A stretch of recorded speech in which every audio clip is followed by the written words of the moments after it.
After a quick dinner, MSU doctoral candidate Kate Dibieski heads to the observatories. As usual, the girl turns on her favorite music on her headphones and launches her giant telescopes.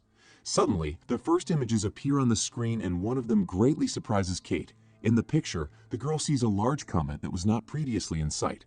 The girl's colleagues and Professor Mindy gather at the observatory, congratulating Kate on her first big discovery. The company is having fun, marveling at the beauty of the celestial body and the trajectory of the flight. Dr. Mindy calculates the speed of the comet on the blackboard, deciding to teach it to the students, but suddenly the professor freezes and begins breathing heavily. He abruptly sends the students home, asking only Kate to stay. The professor calls Dr. Calder and asks to see the email. Something confused the professor about the pictures and he wants to double-check his hunches.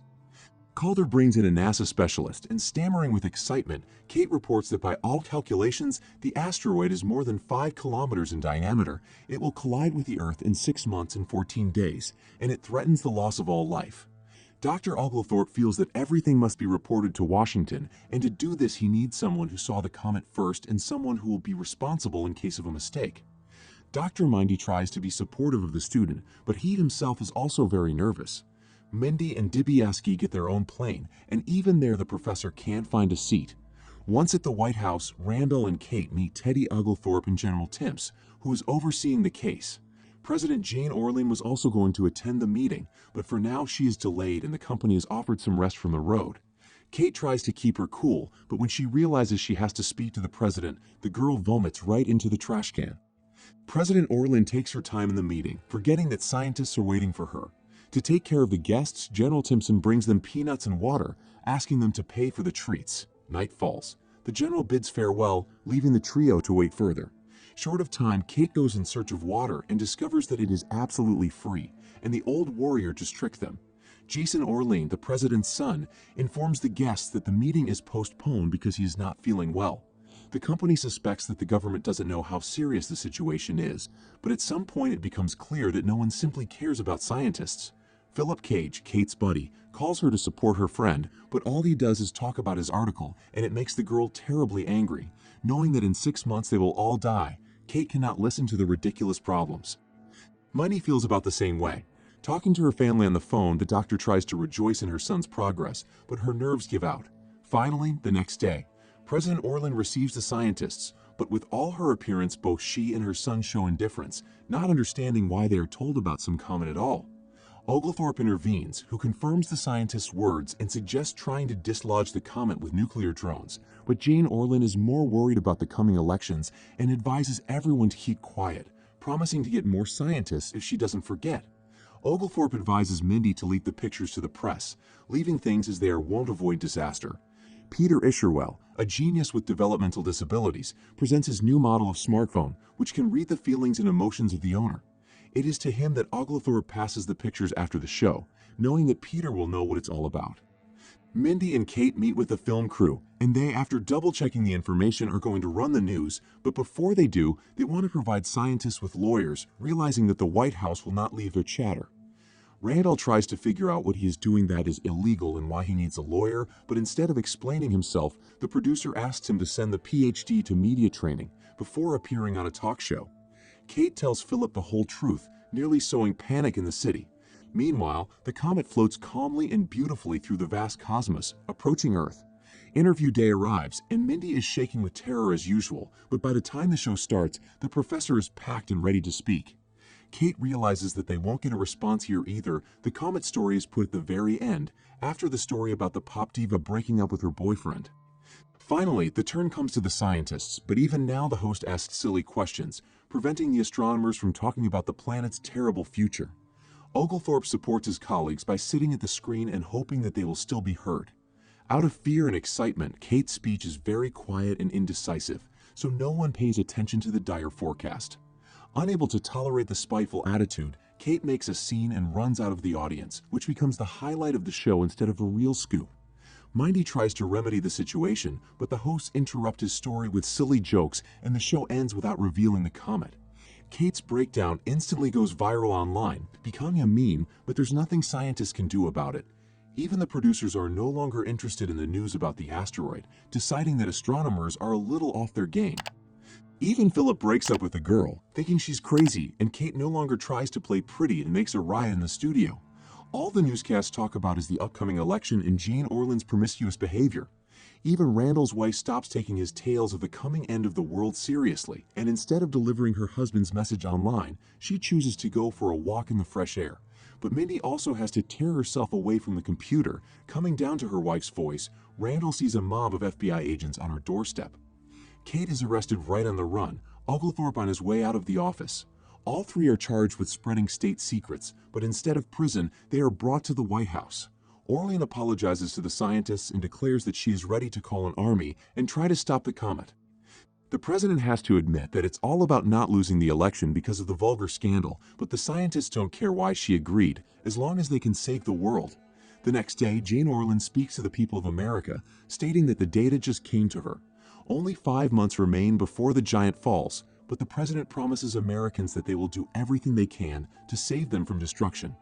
The only thing that worries the scientists is the method Orland intends to use to shoot down the asteroid. The president is going to send a decommissioned shuttlecraft into space to be operated by an American hero. Orland has chosen Colonel Benedict Drast for the role of this hero. The president is leading in all the ratings and winning the debate. The social networks talk only about the comet, and Mindy becomes the star of all sorts of shows and newscasts. Randall also returns to the studio talk show that started it all, speaking with much more confidence.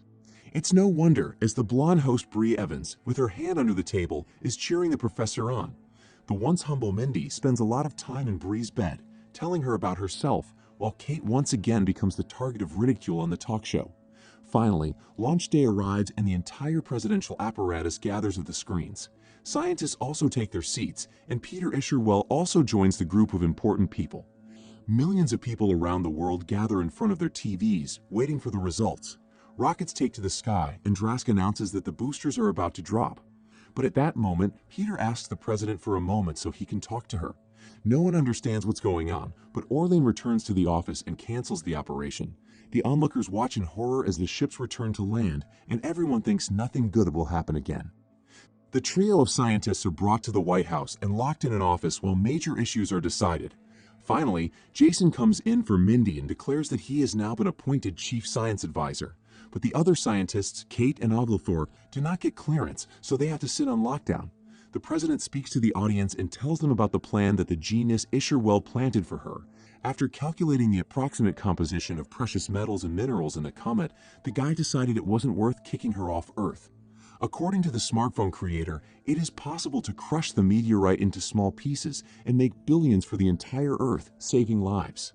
Mindy tells her friends all about it, but Kate seems to think that greed has clouded the heads of the overlords and they are taking unnecessary risks. The girl expresses her feelings too loudly and is heard by the other diner customers, to whom she doesn't even want to justify herself.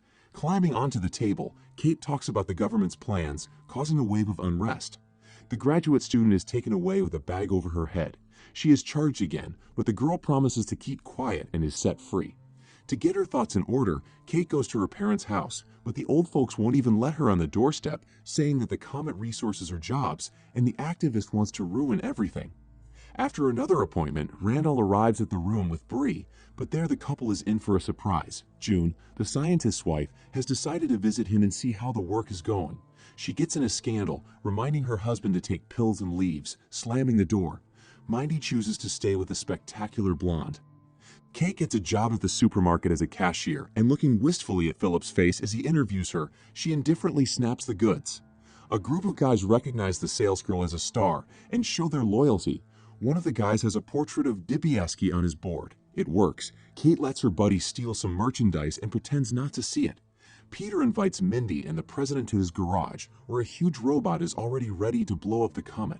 Randall tries to find out if the businessman has considered all the risks, but Isherwell is offended by such questions, and to jab the scientist back, he tells him that the algorithms promise him to go to another world all alone. In the evening, Kate goes to hang out with the guys she happened to meet at the store. Thinking that Earth has no chance of surviving, the girl gets off, letting herself go to excess. Randall is invited to another episode of the talk show, but this time the scientist is not as friendly as usual. He is loudly and emotionally trying to shout to people, assuring them that the plan to mine the jewels is a failure and most likely the whole world is doomed.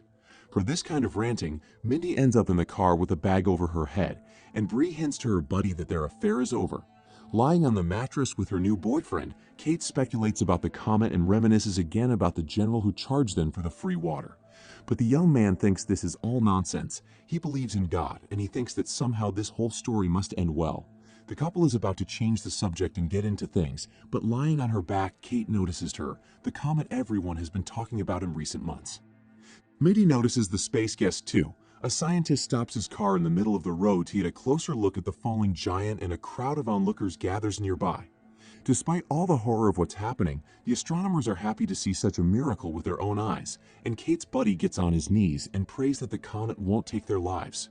Social media is exploding, millions of videos from around the world with the hashtag #LookUp, in which people share their impressions of what they saw. Mindy appears on a children's show, and even there he warns everyone of his imminent demise. In contrast, the president of the country launches a Don't Look Up flash mob, assuring his citizens that scientists are trying to intimidate them. The country is divided into two camps, the one believing in the best, and the other trying to come to terms with the end of mankind. There is, of course, a third group, those who try to raise their ratings by speculating on this topic, such as one of the famous actors who produced branded badges with arrows pointing up and down. Randall and Kate do a lot of public speaking, assuring everyone that it is impossible to bring such a comet down to Earth without consequences. But the doctor believes that it is not too late to change the trajectory of the flight and save the planet. Even a famous singer comes out in support of the scientists.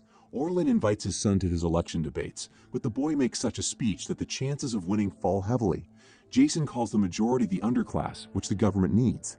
That's how the two-side speeches differ. At Orlin's debate, the audience has to listen to nasty things, while at the scientist's speech, people in the audience watch the superstar and her boyfriend perform beautifully. Oglethorpe receives a phone call that makes him change his face. The professor is told that Orlin has stripped Russia, India, and China of their mineral rights, and they have tried to launch their mission to destroy a dangerous meteorite. But as it turns out, a few hours ago, there was an explosion at Baikonur, which means that the mission has failed. All that's left for humanity now is to hope that Isherwell's idea works. Orlin holds another rally, urging people not to look up and assuring them that everything is under control, but the crowd notices the comet getting even closer to Earth and riots break out in the square. Randall drives the student and her boyfriend away from the city. A sad song in the car leads the boyfriend to romantic thoughts, and he proposes to Kate to get engaged, while the entire administration gathers at the launch point to watch the robot launch, with Peter, Mindy, and her young friends walk around the supermarket picking out tasty canned goods.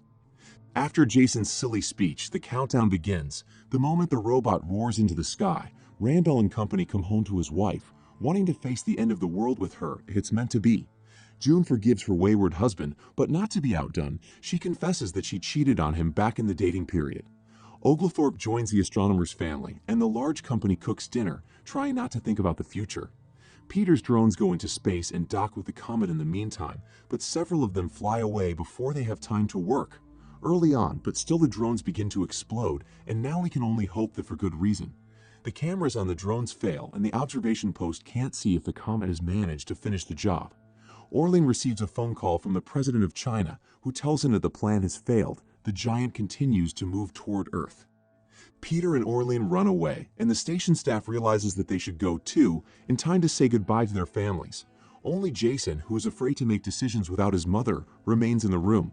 The president calls Mindy and offers seats on a spaceship that will look for a place to live on other planets.